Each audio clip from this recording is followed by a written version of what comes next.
It's exactly 15 minutes past 1 on this 30th day of July. Wow.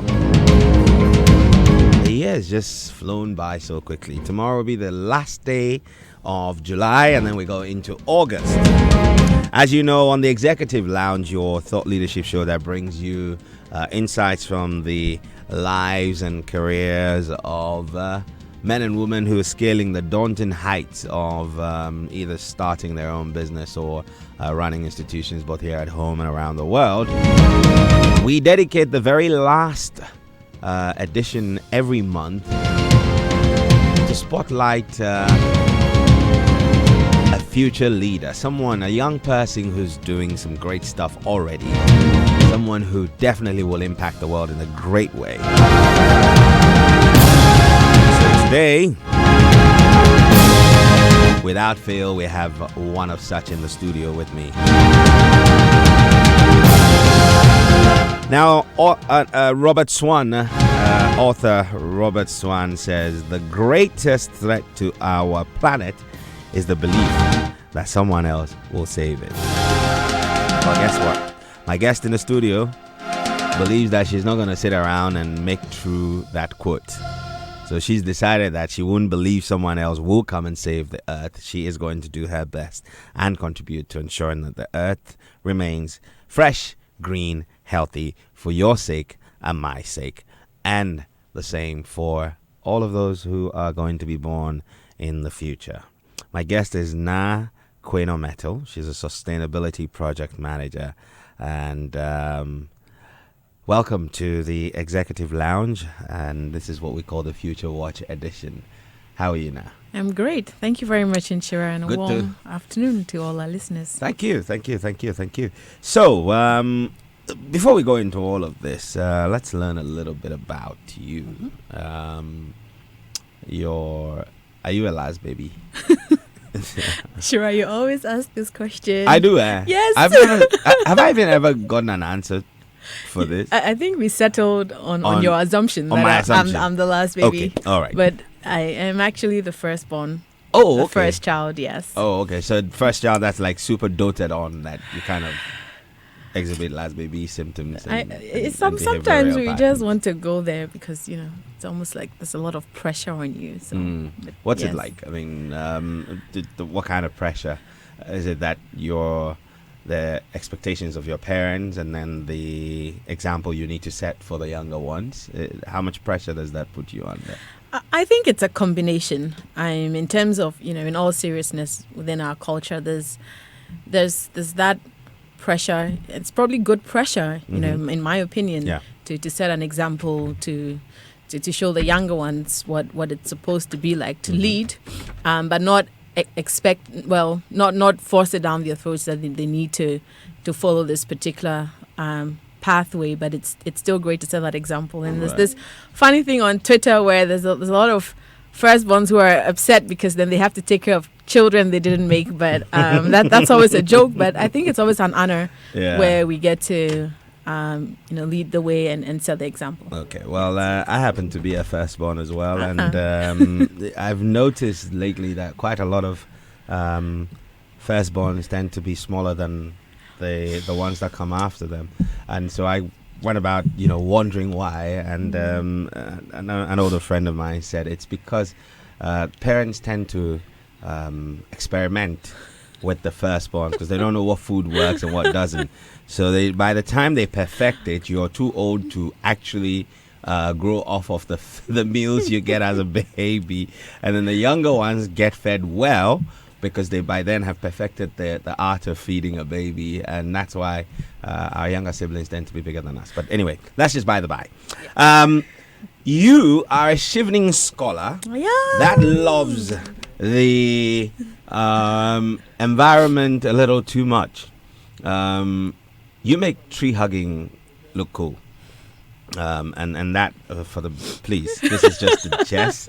I don't want any trouble. But I mean, sustainability is a big deal now. I think that one of the things, if you'd remember, in 2000, when Bill Clinton was leaving office, Al Gore by then had already started, heavy on sustainability, the green environment, and everything.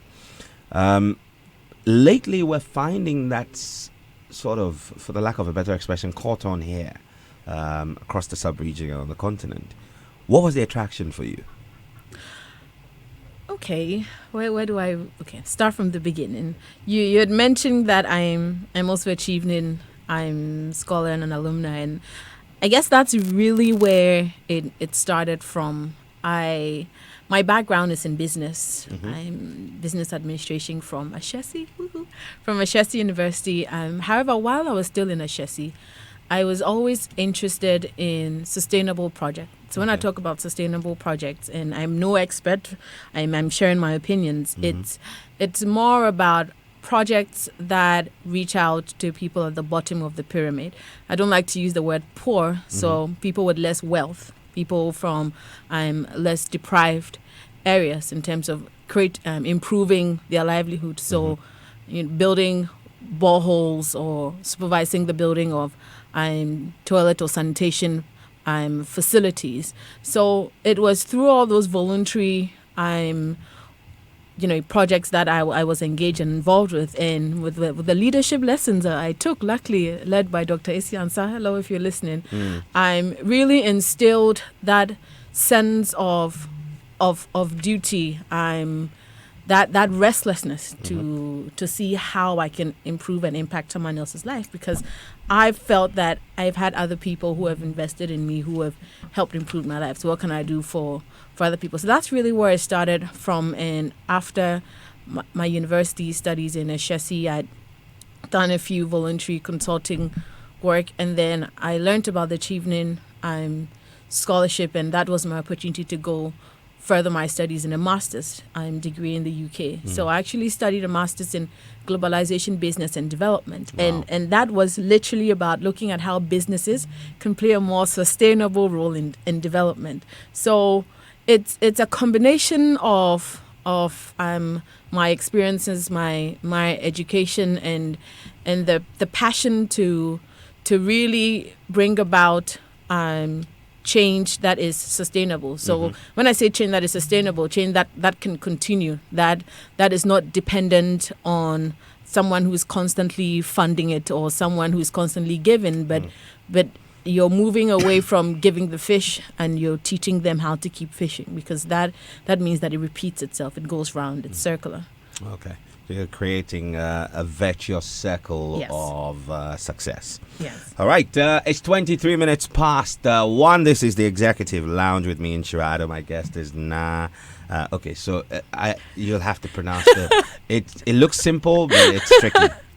Inshira, my name is Na Ayelisa. Okay, that's good. Na Ayelisa Yes. Kwenometo. Okay, Yes. now I'm not going to forget this. And we're talking about Na's experiences, embracing the culture of volunteering, and then discovering that she did have a passion for sustainability. And so we'll be sharing thoughts on that. Why should we worry about sustainability? I'd say, in one sentence, because our resources are not finite. And probably how I also think about it, and this scares me, is why do we keep working? Our money is not finite. If we don't keep working and we don't keep earning month after month, we will run out of money, and we wouldn't be able to feed ourselves, clothe ourselves, put shelter, over our head. And that's really how I like to break it down into the smallest bits. It's not finite. We need to find a way to keep it going, and the keeping it going is what I term making it sustainable. Right. And so we need to keep this earth going. Yes. We've always been a green bunch of people. There's a lot of green in this country. Yes. I know quite a lot of people complain about, in the urban areas we seem to be losing touch with sustainability. We are losing our green cover. Why do you think that's the case? Well, you know what? We really cannot deny the fact that globalization has its impacts.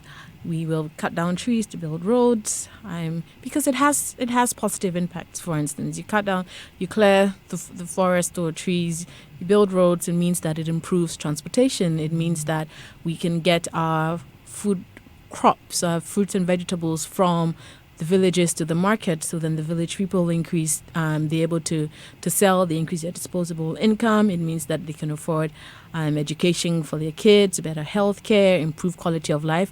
Mind you, this is all linear, but to some extent, it is also the reality. So it has that, positive impact on the one hand. However, on the other hand, we need to also remember and think about cultivating the habit of sustainability, so that as we are cutting down more trees, we're also growing more in areas where that is needed.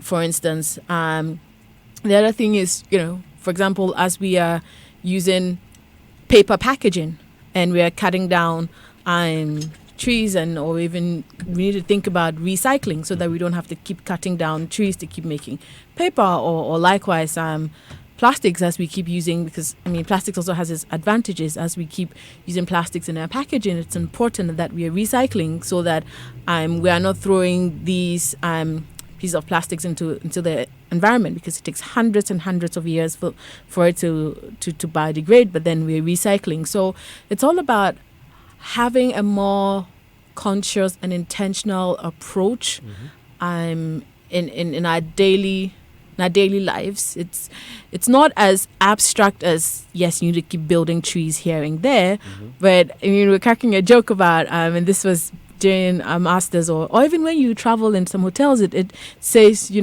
for sustainability's sake, reuse the towels. If you're there for a day or 2 or 3 days, you don't need to keep changing the towels every single day, because then you need water to keep washing. Or even the funny thing about, when you're taking a shower and you're actually taking a bath, turn the shower off so that you're conserving water. So it's about these little things in our daily lives.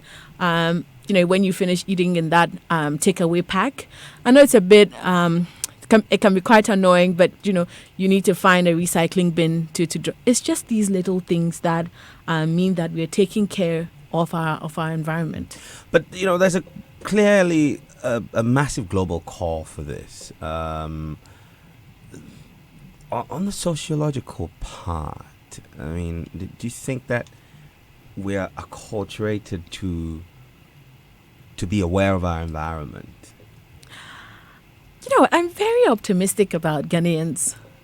Contrary to, yes, we have a behavioral problem, about littering and whatnot, but I don't think that, in places like, places in Europe and in US where things seem to be working, it's more of something that they're, predisposed to have, a much better culture. I think it's something they built.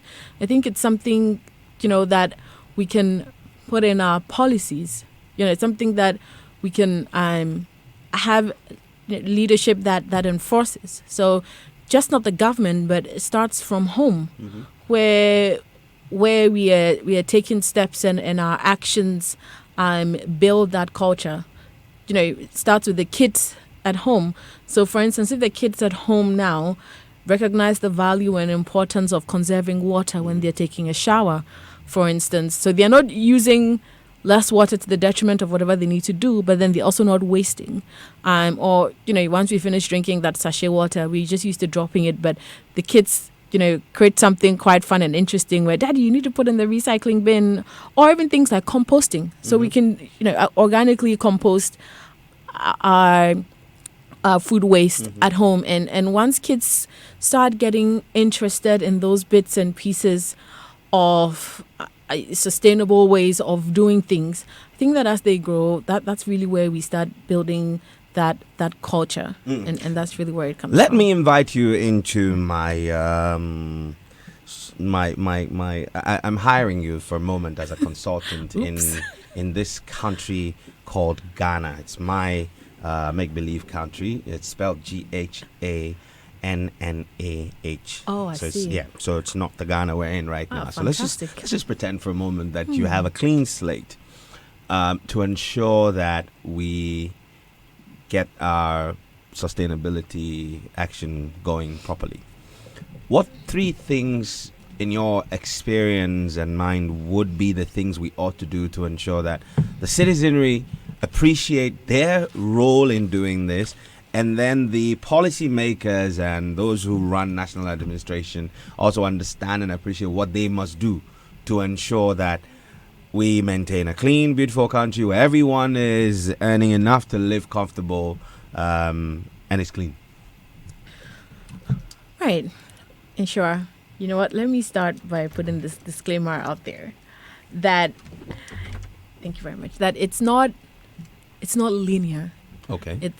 It's quite a complex thing, and we'll start small and we'll get there. So when I talk about starting small and getting there, the first thing I'll talk about that we really need to think about putting into our policies and all of that is, and that's more of a concept versus an actual activity. The concept of a circular economy. Okay. So a circular economy is an alternative to the traditional linear economy where you make, use, and dispose. Okay. Now, the dispose part is the interesting, trash that we are throwing out, and that trash is actually cash, as I like to call it. Cash is cash. Yes, trash. Cash your trash. Okay. It's about a circular economy where you're actually making, using, and reusing. You reuse, you recycle. I think that's definitely the first thing, and that's more of a concept. Mm-hmm. That's the kind of thing that can go into the syllabuses as at a primary level education, where it's a part of our studies. So, for instance, in primary schools, where some of our kids, probably in the agriculture class lesson or something, where you're I don't know, you have soil and you're building plants and flower pots. How about use plastics as a base instead of a vase? So just those little things that support the circular economy, but can go to the grassroots of our in our schools and our syllabuses. That's definitely the first thing, to start changing the mindset, to start building that culture in the minds of our young ones. That would be the first thing. The second thing would definitely be looking towards a green economy. Okay. Now, what do I say? I mean, there's so many definitions of a green economy, but when I talk about a green economy, I am particularly talking about looking at some kind of economy, or a sector that creates jobs in, how do I put it? So then looking at a sector which jobs bring about environmental sustainability. Okay. So, for instance, apparently in 2018, the number of jobs or green jobs that came out of green construction in the U.S. alone was 3.3 million. Wow. And why is green that? Green construction is where they're using more sustainable products. More sustainable products, more sustainable materials, like, solar panels, container housing, using plastics to build, using plastics to make roads and bitumen. That is the green construction. Or even here in Ghana. There's several projects happening in Ghana currently, and I'd like to share one. There's this one happening in the Tema Newtown area. I'm working with women waste pickers. Now, these waste pickers have been empowered, and they are earning an income by collecting plastic waste and bringing it to a sorting center where they're able to sell and get money. Another concrete example is in Nigeria, where mothers from less deprived areas or less wealthy mothers can actually go and collect plastics and afford to take their kids to school. So they use the plastics in exchange for school fees. Now, what does that do? This whole idea of, cashing your trash means that you have additional income. So you have more disposable income. It means that you can potentially afford better healthcare, health insurance, better education, a better standard of living. And you know what? You've ticked off more than half of the sustainable development goals that we are trying to achieve here. And also it means that many people are able to live above, the poverty line, which used to be $1 a day, but now it's about $2.5 a day or something. So I think it's about, first thing, having our kids learn about circular economy, about sustainability in schools and their syllabuses, but also looking at a green economy. I think young people, let's not be afraid to go into agriculture. I heard about someone, well, not directly related to me, who started a poultry farm. Chale, he's doing 20,000 Ghana cedis every month in profits. Wow. Poultry farm. You know, and selling chicken they're and doing, eggs. yes, selling chicken. You don't even sell the chickens just yet, just the eggs. And there's a lot. There's a lot of other innovative solutions in the green economy where people are breeding maggots, and those that's specifically for what? It's specific. Oh God, remind me. It's specifically, I think, for feed. For like, I'm not sure if it's poultry feed, but like animal farm feed. Now it means that maggots keep, replicating themselves or reproducing, and you're not spending additional money for that. So then you're using less to essentially create more. And it's legit business. You're doing the beach cleanup and you're collecting X number of plastics from the beach and you're selling it and you're making extra money. And people are making extra 500,000 CDs every month, just gathering a bunch of friends and getting some sacks and going to clean the beaches. There's so many people making money, and it's a really great way to think about how we can deal with the unemployment situation. It's quite interesting you say that there is a lot of space in the green economy, and I can't remember the company's name, but there's a bunch of young guys who are manufacturing pavement blocks. Yes. From plastic. Yes. And it's remarkable that there are lots of young people looking into this space, but how do we get that critical mass that will really bring about a turn in the tide as we want to see it? In your case, you had to go to Ashesi. The Ashesi culture exposed you to volunteerism, and then you caught the bug. How do we get more and more people at the broader base of the pyramid to see the light? That's a great question, and at the risk of not sounding biased, or the risk of sounding biased, whichever is correct. Oops.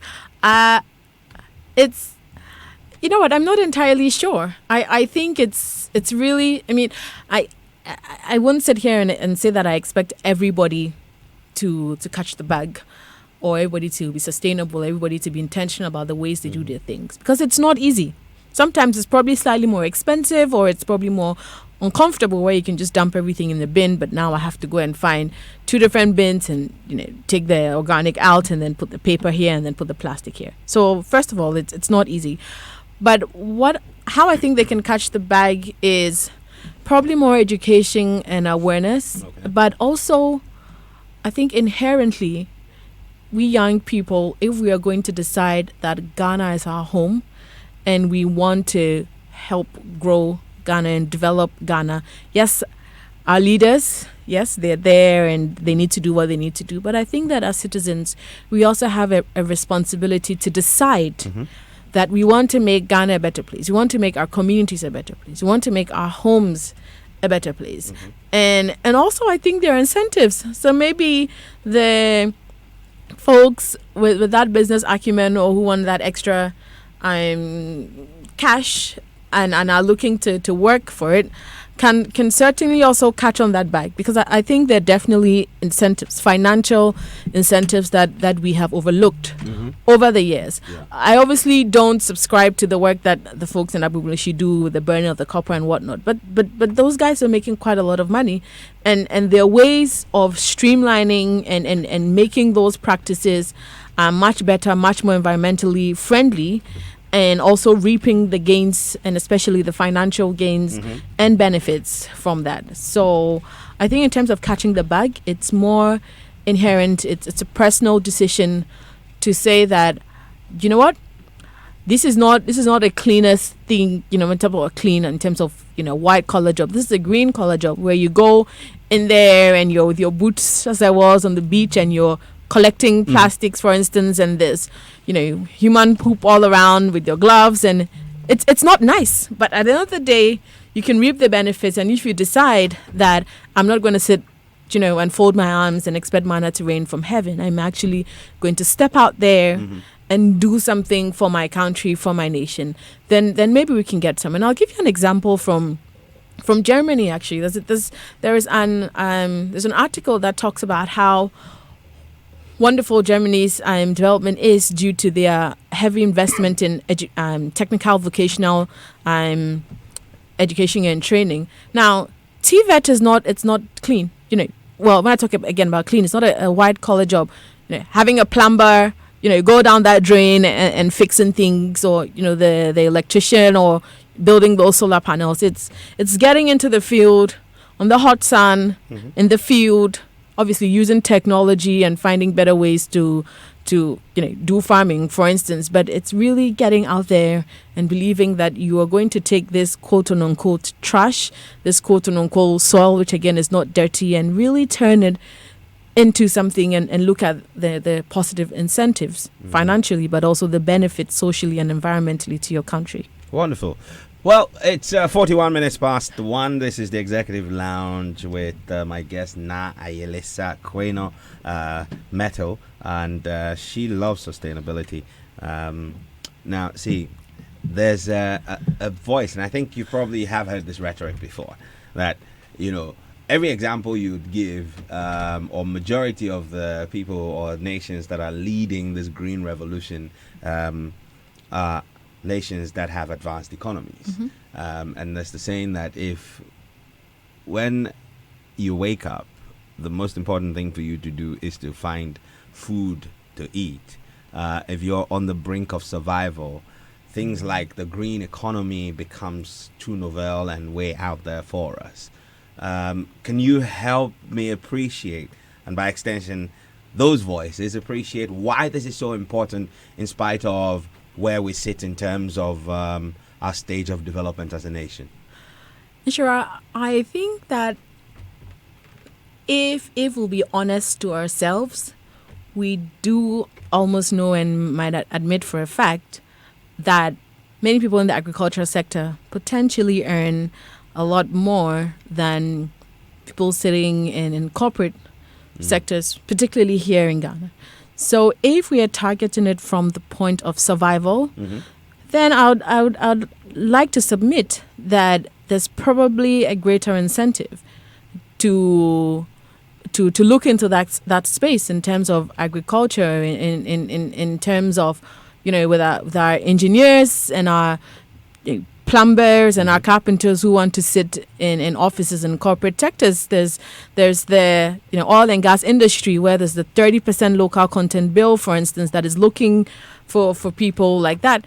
But also in the waste management industry, which is the area that I work in and probably have a bit more experience, there's quite a lot of recycling to be done, just not plastics, but the cans and aluminiums. There's a lot of recycling companies that probably are not making that much money just yet, but the value on the international market, looking at that space as an export market, is vast and immense. So in terms of survival, and I do know people who work 9 to 5 in your corporate environments, but on a Saturday, boy, they are up on that beach participating in beach cleanup. Some are volunteering, but others have actually taken it up as their additional side gig. Their side gig, and they're making money. They go around, and even the women who have already collected, because they have trucks, you can buy it at a certain price and go sell it off at another price after you have taken out your transportation costs. So I think it's definitely an area that it's worth exploring a bit more. So over the weekends, we can roll up our sleeves and get out of the jackets and wear some cargo pants, some cargo pants, boots, and go and catch boots, some trash. Trainers, please, no chalote, because you'll be heartbroken. Let me put it out there. Okay. But yeah, you can go catch some trash. On the weekend for sure. Let's recount some of the things that you participated in, on your journey into catching the bug and becoming this green advocate. What were some of the things that you did that was so fulfilling for you enough to say, I want to pursue a path down this road?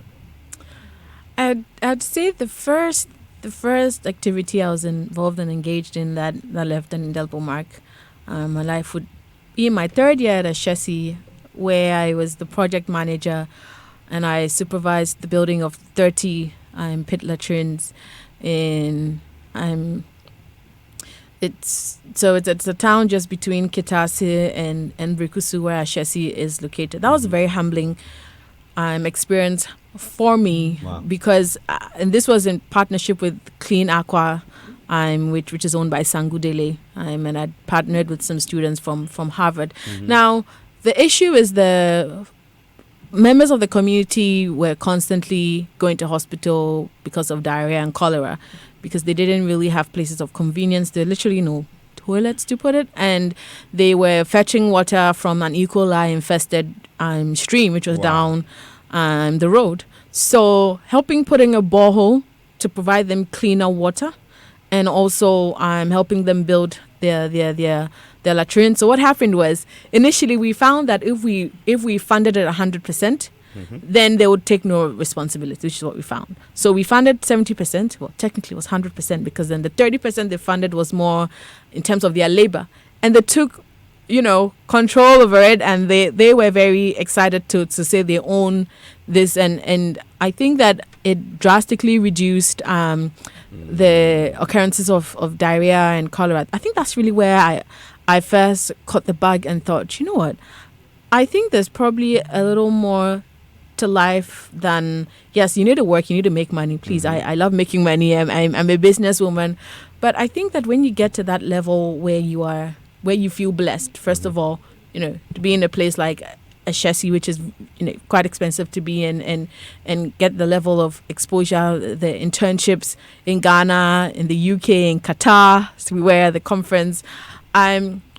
I think for me, it really allowed me to appreciate the nuances of poverty. I've always been interested in poverty eradication or wealth creation, and just really thinking, what can I do? How can I use my skills and my talents to contribute to make someone's life better, to financially empower someone, to teach someone how to fish? Because guess what? This is a joke that I usually crack. Look, if you're not going to empower, first of all, that family member or that friend or that mentee and teach them how to make their own money, they're going to keep relying on you.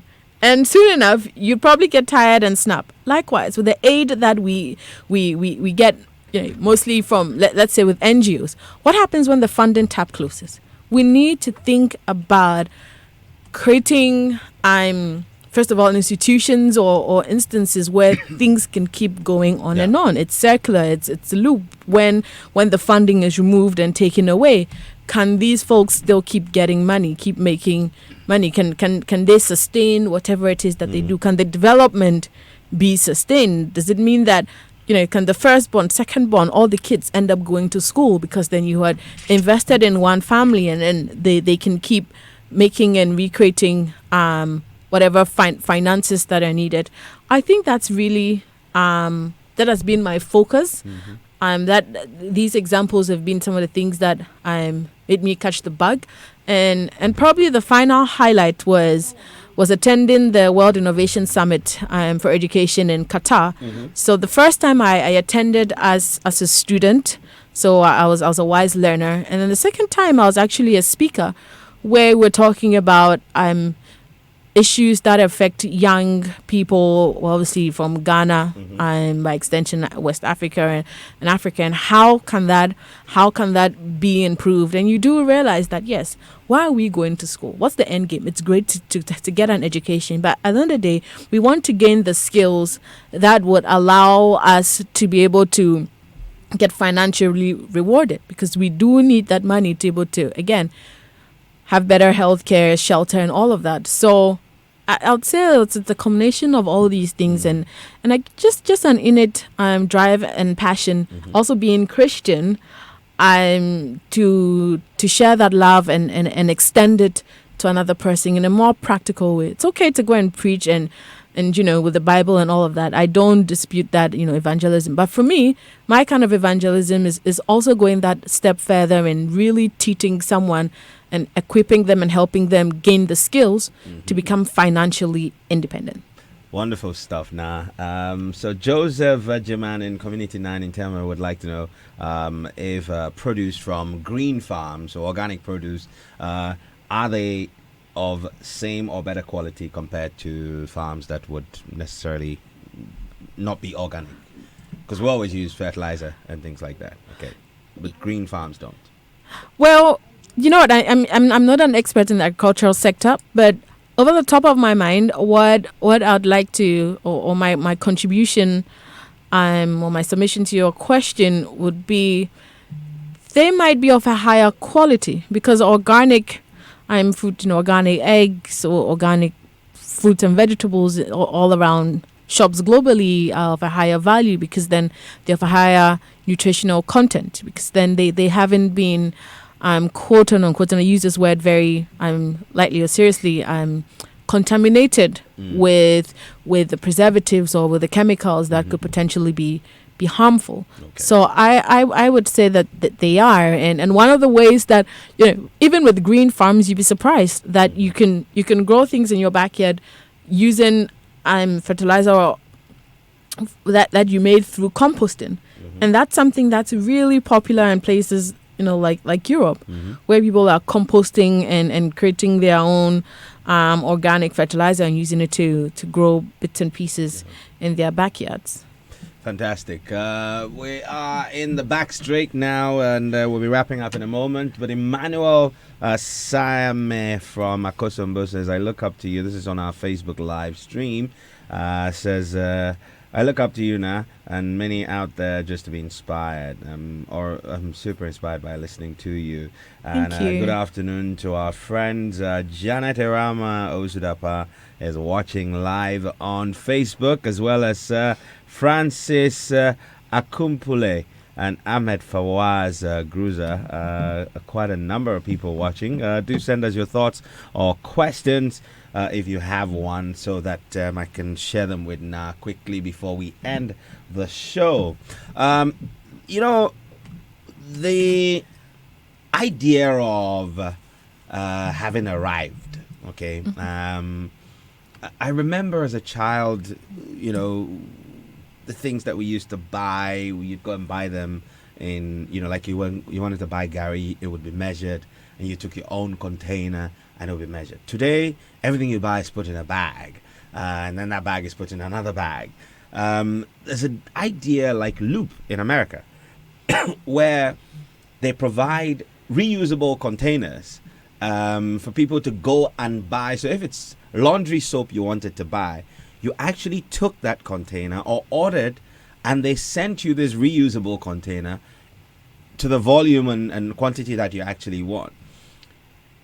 How do we make that shift from, and permit me to be fantastically wrong here, that maybe our idea of comfort, our idea of having arrived, is that we should buy things in, the full container and because we can afford it. How do we shift from there to accepting that we might have to look at doing things differently, including just buying what we need in reusable containers that don't have a brand name on, just to protect the earth?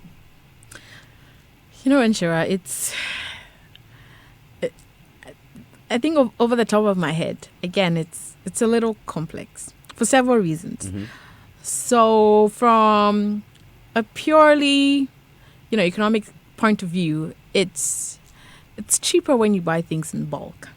That's the first thing. However, when you talk about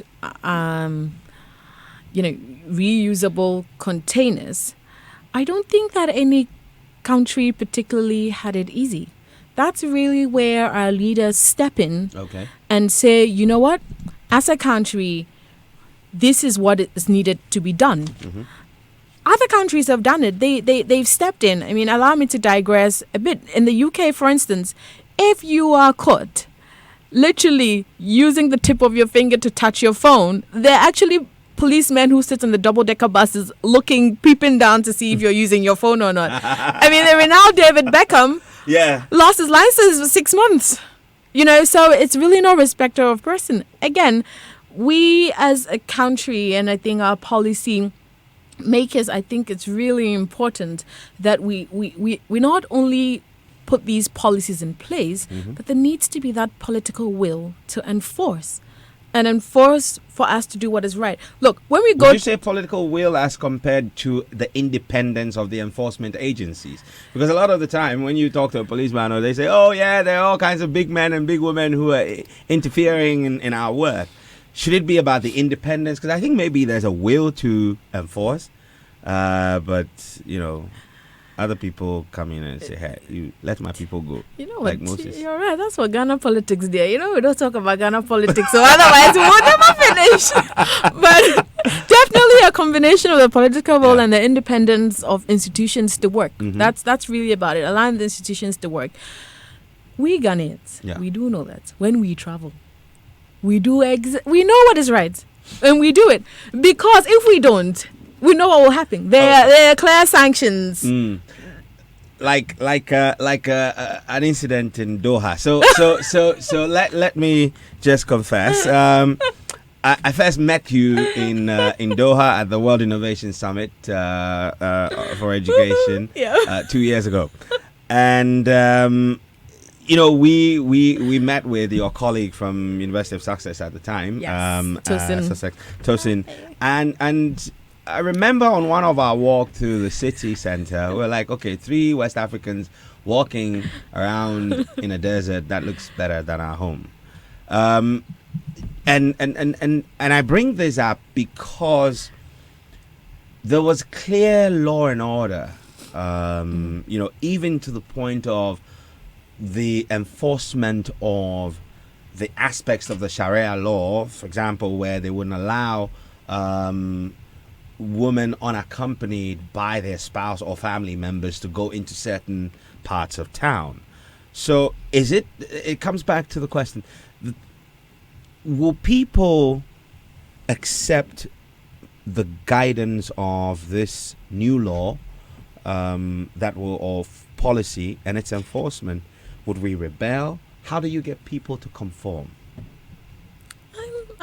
I think that in Ghana, as we say, we're a peaceful country, and so I really don't see that I don't see us being rebellious. But then again, there's the rule of law, there's governance, and we know that we know the right thing. Mm-hmm. Look, most of the time sometimes when the traffic light is red, and there isn't a policeman, there's a tendency to cross and say, oh, it was yellow. Okay, fine. Yellow, red, probably couldn't tell the difference, but it was red. But if it's a policeman, then we're going to stop because we know the right thing. I think that we know the right thing, and it's really about time where we got honest with ourselves and started walking the talk. Right. I don't think development comes easy. I really don't think that people living abroad just snapped their fingers and got into line and got into shape. Okay. All right. Well, that's all time would allow us. Na Ayelisa Kweno Metal, thank you so much for making time to join me on the Executive Lounge. Unfortunately, this is a show that the time runs so fast. And as you can see, Komladum is hovering over my neck, ready with the news at 2, after which Lexus Bill comes your way with Drive Time on Joy. Quick messages coming through. Kwame Achampon says, I love you guys for your good work, and I'm watching from Dusseldorf in Germany. And Abusa Jackson Zilano says, great job, keep the good work, and I'm watching you from Cape Coast. And Marvin says, really like the program, guys. Well, we like you watching. Keep your feedback coming. Final one here says, Sylvia Sampon says, I believe the shift can be made when we try to limit the use of plastics that take a lot of years to degrade. Let's put a price tag on the use of plastics. And says in the UK, people are charged for collecting poly bags when you buy stuff from the supermarket. This has inculcated the attitude of people carrying their own reusable bags to the supermarket. Absolutely. And she's also watching from the UK. Well, thank you all for tuning in. Yes, you have just 10 a quick seconds. one. Yes, so guys, the Chevening Scholarship applications open next month, August 8th. We'll charge you. No, you need it. If you want to learn more, just follow me on Twitter at Miss Metal, MISSMETTLE. We share information on how Ghanaians can also get in. So all the best, guys, and thanks so much for listening. Thank you so much for joining the show, and time for us to go. Usually I end the show with a song, and this one, seeing that you have confirmed that you're a Christian, I think Joe Metal's My Everything will be good to end the show with. Joe Metal is the cousin. That's it. Oh, yeah, yes. Okay, all right, family affair. All right, time to go. As always, make rain and go forward. Shalom. Yeah.